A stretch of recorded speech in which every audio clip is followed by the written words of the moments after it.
Сегодня у нас с вами цезарь салат. Вы скажете, только ленивый в ютубе еще не приготовил цезарь салат. Да, я не приготовил. Ребята, я планирую вам сегодня дать все-таки что-нибудь интересное и новое. У нас с вами будет фуршетная версия цезарь салата. В двух словах о цезарь салате, о его истории происхождения для тех, кто не знает. Этот салат был придуман в 1924 году. В то время в городе Тихуана жил шеф-повар. Звали его Цезарь Кардини. У него была сеть небольших ресторанчиков в Тихуане. Тихуана – это городок, который находится в Мексике, на границе, рядом с городом Сан-Диего. Буквально несколько километров друг от друга. В то время в Америке был сухой закон. Цезарь Кардини поэтому и создал небольшие рестораны именно в Мексике, потому что там сухого закона не было, и все из города Сан-Диего приезжали к нему выпить и закусить. День независимости Америки, праздник. В одном из ресторанов, в котором работал именно Цезарь, был уже вечер. Конец рабочего дня. Гости не собираются расходиться, продолжают пить, гулять, веселиться. Требуют еды. На кухне еды уже практически нету. И в этот момент гениальный повар буквально из ничего создает шедевр. В холодильнике он нашел яйца, оливковое масло, салат, черствый хлеб, и Цезарь выиграл джекпот. Этот салат настолько понравился посетителям ресторана, что очень быстро он стал популярным, и из Мексики он пошел дальше. В 1953 году Цезарь салат считался одним из лучших американских салатов, созданных за последние 50 лет. В 2000 году Цезарю салату присвоено название «Лучший салат за историю человечества и как достижение кулинарного искусства». Вот такие вот дела. Вот такой вот интересный, достаточно простой, вкусный, но в то же время именитый салат. Давайте и мы его приготовим. Посмотрите, может быть, вам что-то понравится. Из чего традиционно готовится цезарь салат? Есть две разновидности салатных листов. Первое – римский салат. Римскому салату, может быть, 2000 лет. О нем упоминания в различных трактатах. Он был известен именно в Италии, поэтому и называется римский салат.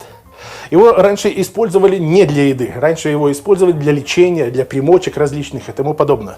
И уже позже стали использовать в пищу. Ориентировочно 50 лет назад французские селекционеры относительно биологического материала римского салата создают Little Gem, то есть маленькая жемчужина. Это практически один в один с римским салатом. Поэтому мы с вами можем использовать именно вот этих два салата. И у нас с вами получится тот самый аутентичный правильный вкус. Многие используют китайскую капусту и прочие другие салаты, там ледовый салат, например. Конечно, это допустимо, но это уже будет что-то другое. Сейчас нам необходимо помыть салат.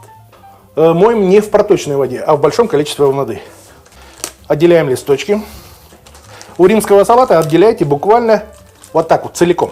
Не надо его пока что резать. Хорошенечко моем. Каждый листочек вот таким вот образом. Помыли. Стряхнули. В общем-то, этого достаточно. Но в любом случае, это уже хорошо. Вы уже вымоете оттуда землю и песок. Дайте ему стечь. Минут через 5-7 мы его просто промокнем бумажными полотенцами. И этого достаточно. То же самое мы с вами делаем с маленькой жемчужиной. Также отправляем в воду. Помыли. Стряхнули. Сушится. Из чего же делается знаменитый цезарь дрессинг? Он делается на основе желтков. Сырых желтков. Яйца – это тема очень важная и очень даже опасная. Итак, что нам нужно знать о яйцах? Во-первых, яйца я вам рекомендую покупать только в магазине. На яйцах должны стоять печати. Яйца необходимо помыть. Ни в коем случае не начинайте делать свой дрессинг из немытых яиц. Мы же прекрасно знаем, откуда выходят эти яички. Яйца на птицефабрике не моют. Потому что если они их помоют, то они очень быстро пропадут. Так, чтобы они не были скользкие. Вы это почувствуете. Следующий момент. Яйца из магазина. Прекрасно. Но они должны быть свежие. Как определить, что яйца свежие? Набирайте воду и опускаем яйца. Видите, они лежат на дне. Это говорит о том, что яйца свежие. Как только яйцо всплыло, или даже до половины из этих яиц, ни в коем случае нельзя делать ни майонез, ни какие-либо дрессинги. Их только жарить и варить. И то варить только вкрутую. Следующий момент. Мы только что с вами помыли салат. У меня прошло минут 10. Его необходимо подсушить. Потому что лишняя влага нам испортит дрессинг. Бумажным полотенцем обсушили его. Важный момент, ребята. Кончики салатных листов обязательно нужно срезать, потому что они будут горчить. У жемчужины тоже обязательно вот эти вот темные кончики срезайте. Как закончите подготовку салата, сразу отправляйте его в холодильник, так, чтобы он у нас с вами был свеженький и хрустящий. Давайте будем делать с вами дрессинг. Нам понадобится 3 жилка. Столовая ложка дижонской горчицы. В среднем столовую ложку белый винный уксус. Все смешали. Следующий момент. Теперь нам необходимо добавить оливковое масло. Именно оливковое масло. Нужно добавлять его тонкой струйкой. Для того, чтобы это сделать, я налил специальную профессиональную бутылочку. Если у вас такой бутылочки нету, то наверняка у вас есть носик, который одевается в обычную стеклянную бутылку. Короче говоря, нужно добавлять понемножку. Если вы добавите сразу большое количество, то эмульсия у вас не получится. Видите, как густо? Нам сейчас нужно с вами осветлить, чем просто обычная вода. Буквально столовая ложка. Опа, ибо наш дрессинг становится светлей, жиже. Хорошо. Добавлю еще масла. В итоге на 3 желтка я использовал 220 грамм оливкового масла. Столовая ложка сока лимона. Замечательно, еще воды. Так, еще воды. В итоге у меня грамм 50 обычной бутылочной воды. Следующие и самые главные ингредиенты, которые дают нашему дрессингу тот самый правильный вкус. Это анчоусы. 30 грамм анчоусов. Масла мне не нужно. Сливаю. Так. Меленько-меленько режем. Нам нужна буквально паста. 3 зубца чеснока. Все смешали. Делаем пасту. Вот такая вот у нас с вами история замечательная получается. Все сюда. Вау. Да, это будет мощный, вкусный дрессинг. Да, его можно на хлеб мазать. Совершенно верно. Кстати, ребята, все добавляют анчоусы в дрессинг цезарь салата. На самом деле Цезарь Кардини никогда не использовал анчоусы. Он использовал соус Ворчестер. Анчоусы стал добавлять его брат Алекс Кардини. Он был военным летчиком. И когда он закончил службу в армии, вернулся к своему брату помогать ему в ресторанном бизнесе. И вот именно он стал добавлять анчоусы в дрессинг. И салат этот назывался уже не Цезарь, а салат Авиатор. По сути, мы все с вами сегодня делаем не Цезарь, а салат Авиатор. Вот какой парадокс. Про Алекса никто не помнит. Все только знают Цезаря. Ну да ладно, какая разница. Кардини да Кардини.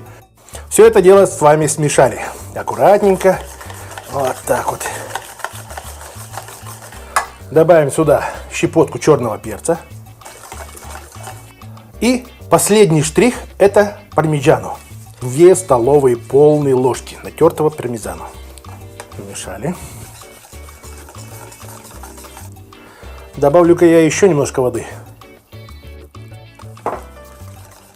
Дрессинг у нас с вами должен быть легкий, не тяжелый. Обратите внимание, он совершенно отличается от обычного майонеза. Другой цвет, другая консистенция. Ну и, соответственно, вкус, конечно, будет другой. Попробуем. О, вот это да. Вот это я понимаю вещь. Добавлю чуть-чуть соли.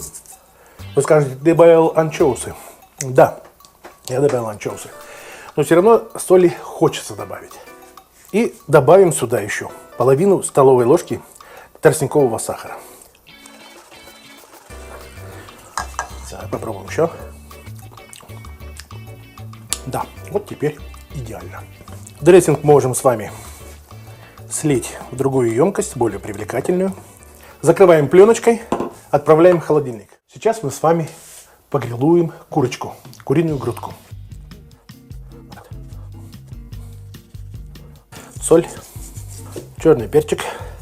И маринуем в оливковом масле. Совсем немножко. Мой гриль горячий. Давайте курочку пожарим. Жарим минут 5-6. С каждой стороны по 2,5-3 минуты. Так, у меня прошло в среднем 2,5 минуты. Обратите внимание, как понять, что ваша грудка уже практически готова. Вот видите, она мне лежала только на одной стороне. Уже даже сейчас видно, что она почти готова. Вот, во всяком случае, вот эти два кусочка. Перевернули.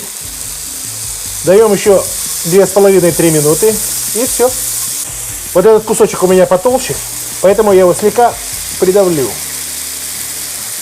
Ускорю процесс приготовления. Ну вот, смотрите-ка. Видите, какая курочка у нас с вами сочная. Видите, как она красотища.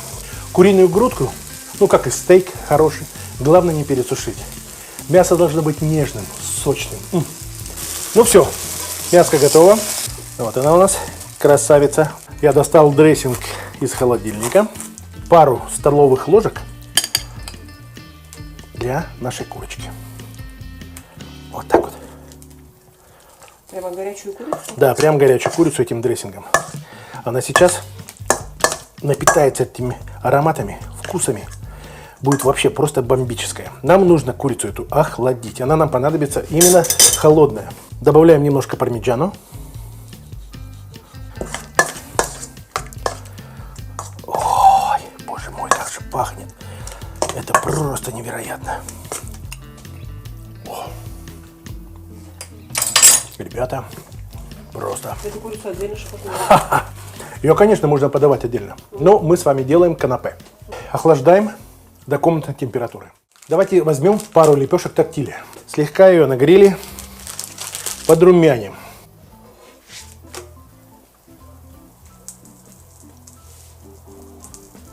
Хорошо, убираем. Закрываем их полотенцем, для того, чтобы они были теплыми и сильно не подсохли. Дожидаемся, когда курица остынет. Заканчиваем наше первое блюдо. Мяско остыло. Посмотрите, как выглядит наш салатик. Ну чудо, а? Листочек к листочку. Хрустящий, нежный. Вы посмотрите. Следующий момент. Мелко нарезаем курицу. Вот, видите, буквально так вот. Небольшой кусочек лучка, красного лучка. Листы нашего салата. Салат ромен. Римский салат. Точно так же режем достаточно мелко. Вот так вот. Так, ребята, помните, листья должны быть сухими. После холодильника достали, посмотрели, если влажные, еще промокните бумажным полотенцем. Так, все, возвращаем обратно в нашу тарелочку, в которой было мясо. Заканчиваем с нашей начиночкой. Добавляем пока 2 больших столовых ложки. Смело еще 2 ложки.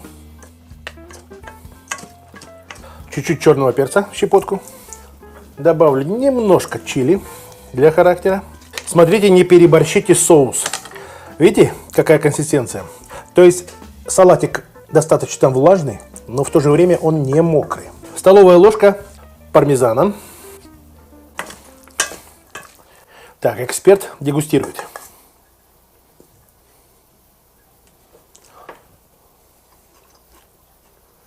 Очень вкусно. Прошу. Супер. Я очень рад. Друзья, уверен, что вам тоже понравится. Давайте заканчивать.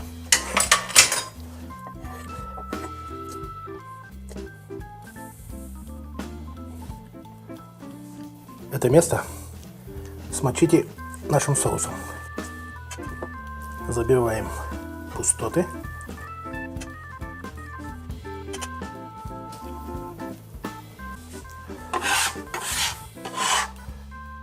Пищевая пленка. И закручиваем. Достаточно плотненько.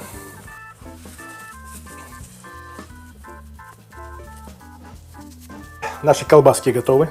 Отправляем их в холодильник в среднем на 1-2 часа. Вообще я рекомендую вам делать такие рулеты заранее, часов за 5-6. Например, вечером у вас вечеринка, много гостей. Спокойно сделайте все заготовки днем в холодильник и вечерком просто нарежем и подадим.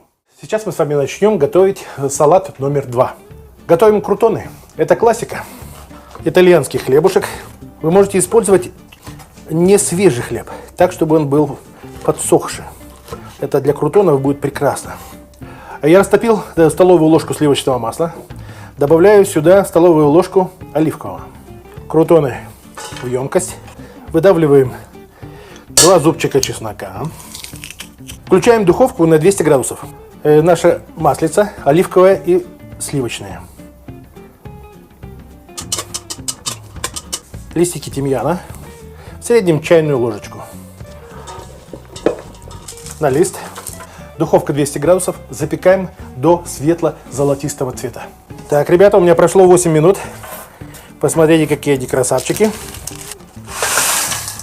Да, Я должна это красавчики. попробовать. Давай, давай. Но это еще не все. Ясно дело. У тебя никогда не будет все. Это точно. Так, тертый пармезан. Так, прямо в этой чашке отправляем в духовку.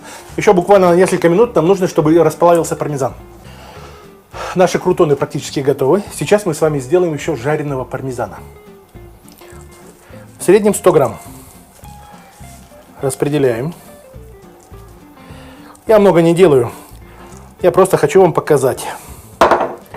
Показать, что мы с ним будем делать. Каким образом мы будем его сервировать. Так, вот он у меня буквально 10 секунд постояли. Видите, что происходит? Сыр расплавился. Ой-ой-ой. Какая вкусняшка. Дадим еще буквально секунд 15. Я бы сказала, что это даже как самостоятельная закуска, допустим, к пиву. Замечательно. К белому вину. Идея отличная. Да. Ребята, если бы вы могли почувствовать, какая же это вкуснятина и какой это аромат. Аромат, да. Как же я люблю готовить. А вкусно готовить еще больше люблю. Наши крутоны готовы. Попробуй. Нежные, мягкие, да? Очень вкусно.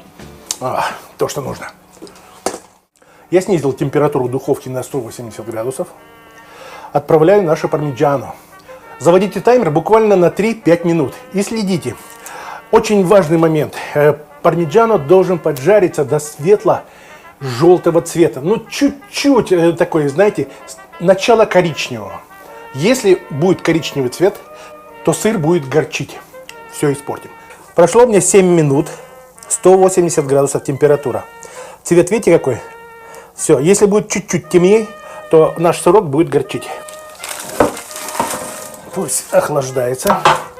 Наша сыровяленая домашняя ветчина. Как ее сделать? Посмотрите вот в этом видео. Отправляем в духовку. Бекончик у нас поджарился. Вот такой вот хрустящий. В среднем прошло у меня 17 минут. Все готово. Пришло время сервировать. Вот несколько листочков, которые у меня остались. Точно так же режем меленько. 2 пластинки бекона. Он у нас хорошо подсушенный. Вот так вот его. В пыль крошим. Небольшой кусочек лучка.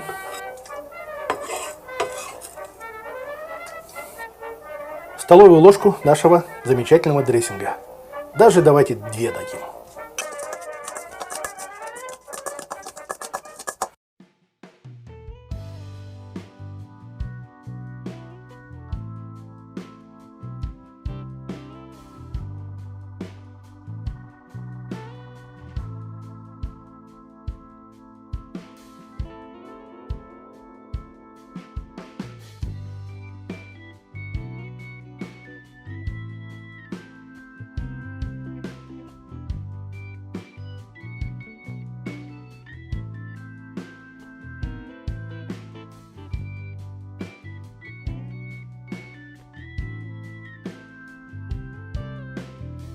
Ребята, прошло у меня 2 часа. Посмотрите, как выглядят наши рулеты. Очень-очень острым ножом нарезаем. Вот так оно должно выглядеть.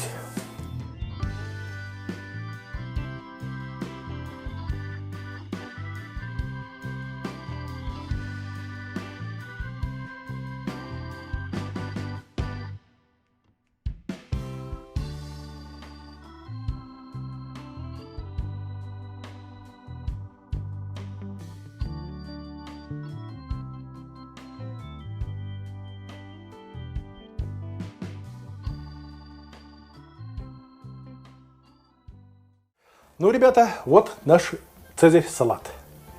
Давайте дегустировать. Кстати, вы поняли, да, что это соус?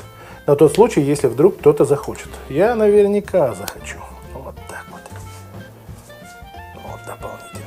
Вот такое у нас с вами идеальное канапе.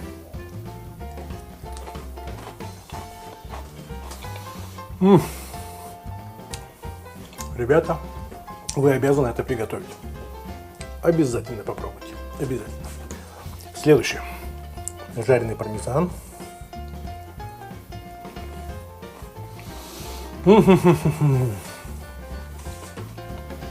Просто белиссимо. Невероятно вкусно. Несмотря на то, что мы в принципе сделали одну базовую идею, соус, похожие у нас ингредиенты, на самом деле вот эти два блюда, они совершенно отличаются друг от друга. Очень выразительный вкус. Нежный, легкий.